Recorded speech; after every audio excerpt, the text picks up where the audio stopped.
morning, Philippines. So, nandito kami ngayon sa Bason River and Adventure Trail, Carmen Surigao del Sur. Ang entrance fee nga pala dito ay for adult is 20 pesos at 15 pesos for children. So, walkway pa lang ay parang feeling mo na welcome ka na dito. At feel na feel mo ang nature or ingay ng tubig. At syempre, sobrang presko ng hangin dito. At ito yung kanilang wooden bridge made of hardwood.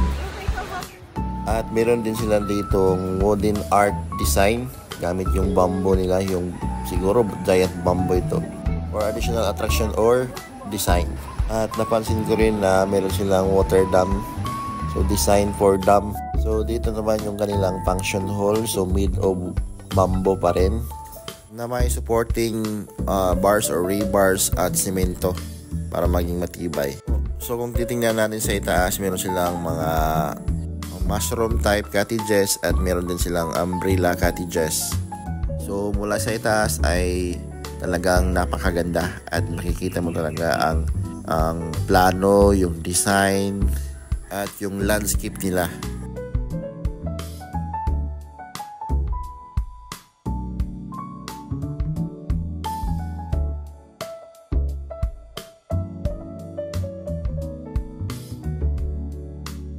After natin makita yung sa itaas, yung aerial view, dito naman tayo sa swimming area.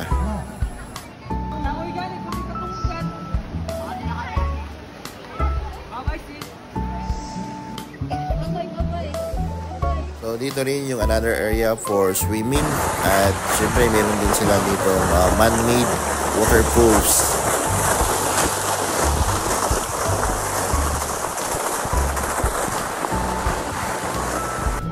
Lang muna sa ngayon dahil uuwi na kami. So till next time, God bless.